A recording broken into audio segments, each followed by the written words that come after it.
No Jornal Brasil Atual, nós vamos conversar com o presidente do Instituto Brasileiro de Proteção Ambiental, o PROAM, Carlos Bocuí, para fazer uma avaliação da participação da ministra do Meio Ambiente e Mudança do Clima, Marina Silva, que representa, junto com Fernando Haddad, da Fazenda, da Economia, o Brasil no Fórum Mundial de Davos.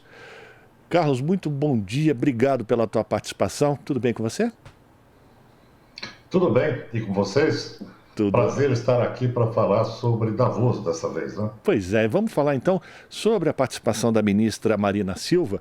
Ela ontem, né, participou já também de mais uma fala, mas na segunda-feira ela foi muito aplaudida já, né, Bocuí, no painel de abertura do Fórum Aberto, ao declarar que o governo do Lula está comprometido com desmatamento zero, proteção dos povos indígenas, democracia e sustentabilidade. A ministra também garantiu que sustentabilidade não será uma política setorial, mas transversal, passando pelas políticas de energia, indústria, mobilidade, por todos os setores, na palavra de Marina Silva. E ontem ela cobrou o compromisso das nações desenvolvidas de repassarem aos países em desenvolvimento os 100 bilhões de dólares para a proteção ambiental. Como é que você está avaliando até o momento essa participação da ministra lá na Suíça?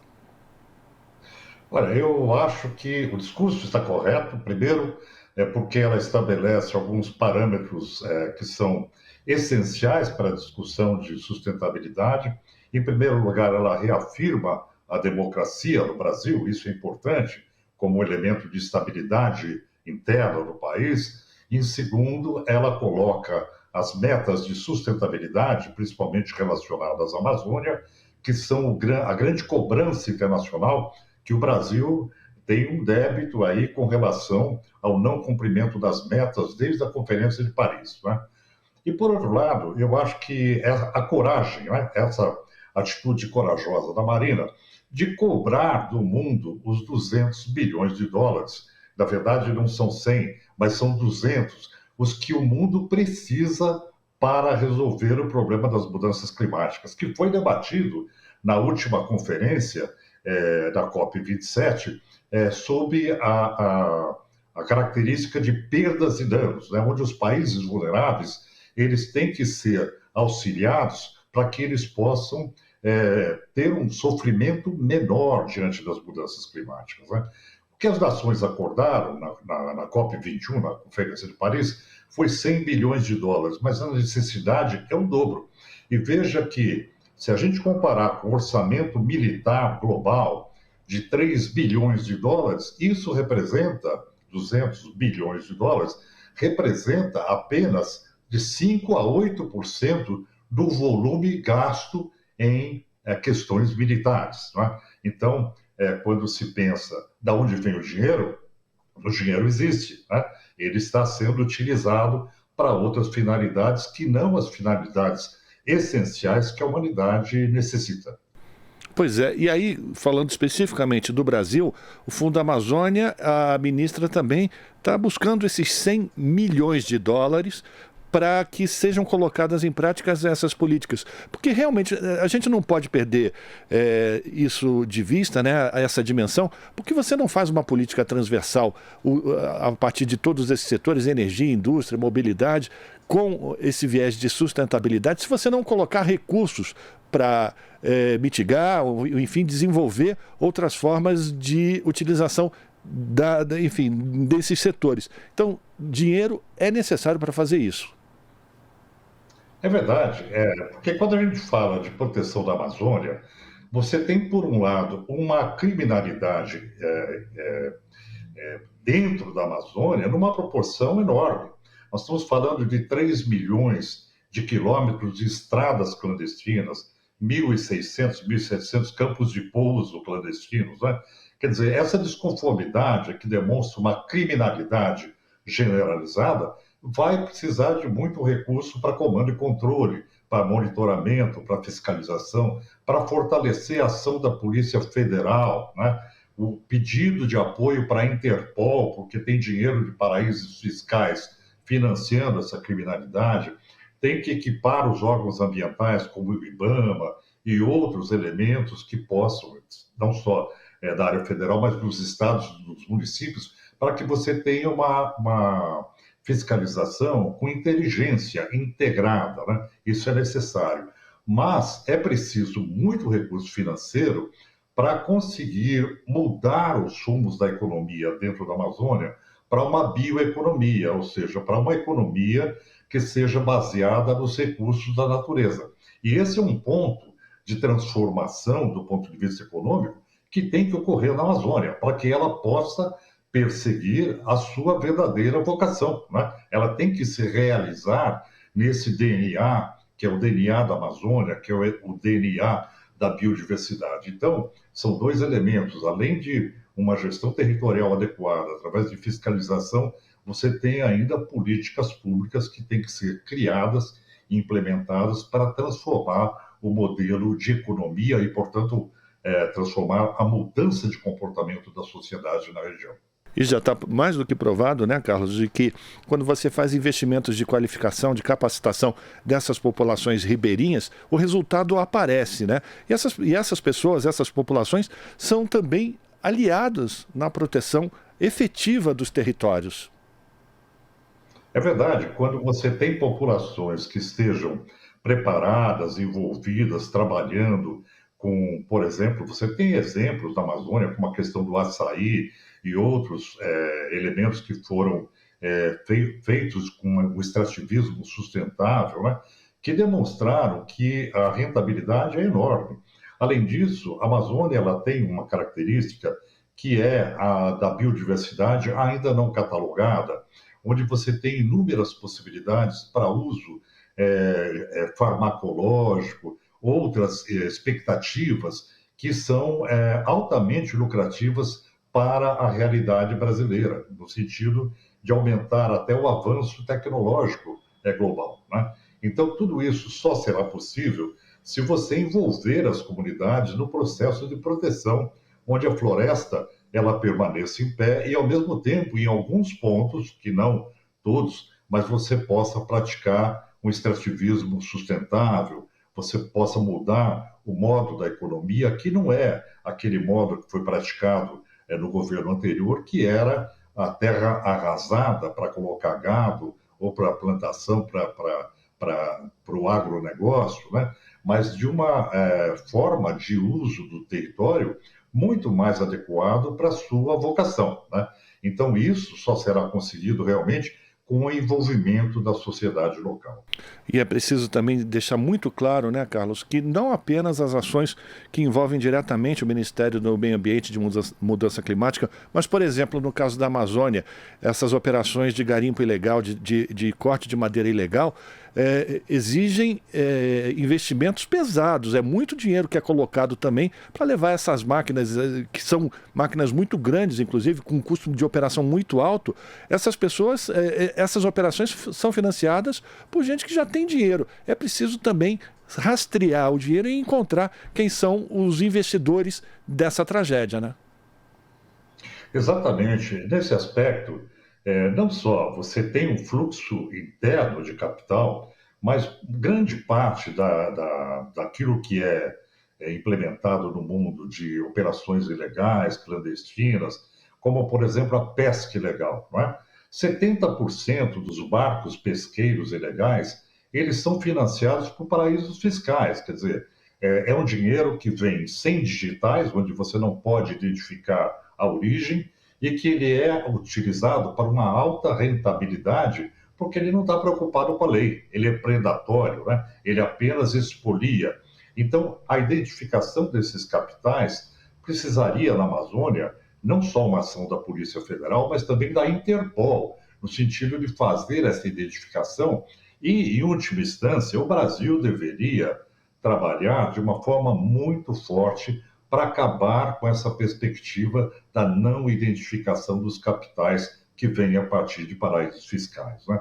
Quer dizer, nós temos aí uma série de questões que têm que ser tratadas, não só no âmbito nacional, de identificação a necessidade de rastrear esse dinheiro internamente no Brasil, mas também do ponto de vista do aporte internacional de paraísos fiscais. A gente está conversando com o Carlos Bocuí, que é presidente do Instituto Brasileiro de Proteção Ambiental, o PROAM, falando sobre a participação da ministra do Meio Ambiente e Mudança do Clima, Marina Silva, que está junto com o Fernando Haddad no Fórum Mundial Econômico lá em Davos, na Suíça. Agora eu queria falar contigo também sobre uma outra situação, Carlos, que diz respeito os outros biomas no Brasil, né? Que a gente fica falando muito da Amazônia, é evidente que temos que falar da Amazônia, mas também Mata Atlântica, Cerrado, todas essas, Pantanal, todos esses biomas também foram muito atacados. E muitos desses biomas são responsáveis pela produção de água para grandes centros urbanos, onde vive muita gente. É preciso também ter um cuidado especial com essas áreas, não? Sim, eu acho que o Brasil tem esse pecado histórico, né, de não ter cuidado dos seus biomas. Desde a Mata Atlântica, você veja a situação de uma capital como São Paulo, né? É uma metrópole de 22 milhões de habitantes que tem o seu principal sistema de abastecimento, que é o sistema Cantareira, ele está comprometido em função da perda das áreas de mananciais. Então, cada ano que passa, ele produz menos água para a cidade de São Paulo. Ele está entrando num processo de decréscimo gradual, de falência ecossistêmica, né? E assim também acontece com outros pontos no Cerrado e no centro-oeste brasileiro, na Caatinga, no Nordeste. Então, essa característica de proteção da vegetação natural é também uma proteção da água do Brasil, né? E aí eu queria chamar a atenção para a relação que isso tem com a Amazônia, com os rios voadores da Amazônia, que é a transposição de umidade da Amazônia para todo o continente, inclusive para o Nordeste, para o Centro-Oeste, para o Sudeste, dos Andes para o Atlântico, toda a umidade existente, 60%, 70%, provém da região da Amazônia, né? Então, essa transposição de umidade deve ser protegida e os ecossistemas receptores dessa umidade também devem ser protegidos, porque à medida que você tem vegetação, a umidade, a chuva, ela penetra no solo, permanece protegida em aquíferos, e mesmo quando não chove, a água continua fluindo e abastecendo cidades, enfim, você tem um ciclo hídrico em funcionamento, né? Então é muito importante que se protejam esses biomas, e o governo federal já anunciou essa proteção não só da Amazônia, mas para todos os biomas brasileiros. Porém, há uma notícia preocupante hoje que diz que, durante a gestão de algumas pessoas que estão hoje no governo federal, essas áreas foram duramente atingidas por desmatamento. Então, é preciso que a gestão da Marina Silva ela ganhe um apoio político interno do governo, da Casa Civil e de outros setores do governo, para que a gente consiga, de fato, fazer o que a Marina está pretendendo, que é um governo baseado na intersetorialidade para conseguir uma gestão efetiva do território brasileiro, né? Então, esse aporte, esse suporte do governo central, do governo Lula, da Casa Civil, da Secretaria de Assuntos Estratégicos e dos outros ministérios, precisam se consubstanciar em fatos, né? Em realidade. É isso que a gente espera. E com relação à Amazônia, o compromisso dos estados e dos municípios para a paralisação do desmatamento, em função da criminalidade, né? Quer dizer, a gente vai ter que contar com esse esforço, né? Com essa grande coalizão, para que a gente possa reverter o quadro de insustentabilidade que vem se instalando no Brasil. E aí, quando você fala desses entes ou esses agentes dentro do próprio governo federal, você está se referindo ao ministro da Agricultura, que é do Mato Grosso, uma área onde o desmatamento cresceu exageradamente no último período? Eu me refiro também à Bahia, né? É onde o governador Rui Costa ele teve a última gestão e teve um governo onde a área ambiental foi duramente atingida. Essas fronteiras, né, que trabalham nos limites com o agronegócio, elas sofrem uma pressão imensa. Então, esse tipo de atitude que aconteceu na Bahia não pode se repetir no governo central. Então, é muito importante que haja um compromisso verdadeiro desses elementos que hoje estão no governo, apoiando uma política ambiental de sustentabilidade para o Brasil.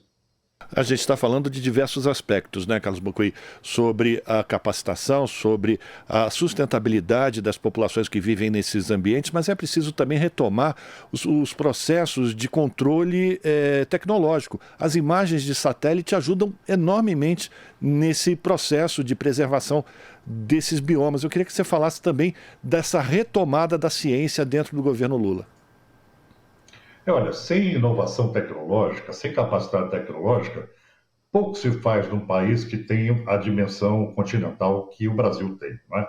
Então, o sensoriamento remoto, o mapeamento por satélite, ele hoje concede à sociedade o que a gente chama de um olhar de águia, né? Um olhar de Deus, onde você tem a capacidade de, em tempo real, verificar tudo o que acontece no território do país, né? E é possível, não só através do sensoriamento, quando o céu está limpo, mas também com outros elementos que podem fazer uma leitura da realidade territorial. Então, essa perspectiva de um sensoriamento remoto eficiente é fundamental para o controle territorial. E o Brasil precisa investir nisso.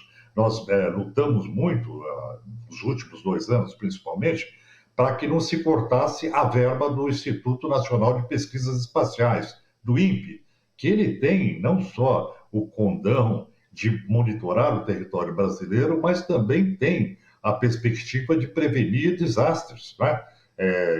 Acidentes de pluviometria muito acentuada, como nós sofremos no último ano em Recife, na Bahia, no Rio de Janeiro, em Petrópolis, né? Então, esses eventos climáticos, eles também dependem do sensoriamento remoto. Então, nós temos que investir maciçamente em tecnologia e inovação tecnológica, principalmente na área de sensoriamento, para que o Brasil tenha um elemento de controle sobre o seu território e possa agir, no caso do desmatamento, em tempo real, né? De forma preventiva. Então, esse é um elemento fundamental quando a gente diz, olha, nós precisamos conter o desmatamento da Amazônia. Então, nós temos que ter um sensoriamento remoto muito bem elaborado e funcionando com metodologia adequada e permitindo aos órgãos de fiscalização chegarem antes que o problema aconteça. Isso é possível com o uso de inteligência de fiscalização associada ao monitoramento por satélite. Ainda nessa linha de valorização da ciência, Carlos, o presidente Lula disse que é possível que o Brasil continue a produzir mais alimentos sem a necessidade de derrubar 1 metro quadrado de área nativa. E aí a gente está falando da Embrapa, que também é uma outra conquista da ciência brasileira, desenvolvimento de sementes, enfim, recuperação de solos. É importante que empresas como a Embrapa sejam novamente valorizadas, tenham investimento e que possam ajudar nesse processo, né? É verdade, e houve uma distorção na última gestão, onde a Embrapa passou a fazer um discurso expansionista da agricultura brasileira inaceitável, né? Colocando-se contra a área ambiental, que foi um absurdo, né? Enquanto que ela deveria, na verdade, fazer o seu papel de encaminhar as questões científicas relacionadas à agricultura no rumo da sustentabilidade. Nós tivemos o oposto, né? Então, essa redescoberta da Embrapa territorial para que ela assuma o seu papel, a sua gênese de orientar a agricultura brasileira no sentido da sustentabilidade é absolutamente necessária. E ela tem que estar aí dentro daquilo que se coloca como uma política transversal, né? Você tem que ter todos esses elementos trabalhando conjuntamente para fazer real a sustentabilidade do Brasil, né? E é uma balela. O Brasil, com tanta área degradada que poderia ser reaproveitada, pensar ou admitir que tem que desmatar para produzir mais é um absurdo, né? Então é preciso que a gente tenha essa consciência que existe muita terra no Brasil que está sendo subutilizada e que pode ser utilizada adequadamente para a agricultura, com tecnologia e que permita aí uma produção agrícola adequada e honesta, né? Onde o Brasil tem as suas commodities colocadas no mercado internacional e sejam commodities não recheadas de carbono, né? Que possam ser aceitas no mercado internacional por serem produzidas com base na sustentabilidade ambiental. Quero agradecer a participação do Carlos Bocuí, que é presidente do Instituto Brasileiro de Proteção Ambiental, o PROAM, fazendo uma avaliação da participação da ministra do Meio Ambiente, Mudanças Climáticas, Marina Silva, lá na Suíça, onde ela se colocou para o mundo inteiro que o governo Lula, ou colocou ao mundo inteiro, ou reafirmou ao mundo inteiro que Lula está comprometido com desmatamento zero, proteção dos povos indígenas, democracia e sustentabilidade. Carlos, muito obrigado pela tua participação. Abração para você. A gente continua em contato e espera a tua participação mais vezes. Eu que agradeço e vamos torcer para que a Marina tenha um maciço apoio para fazer a transversalidade ambiental no Brasil. Que assim seja. Conversamos com Carlos Bocuí aqui no Jornal Brasil Atual. Estamos apresentando Jornal Brasil Atual. As notícias que os outros não dão.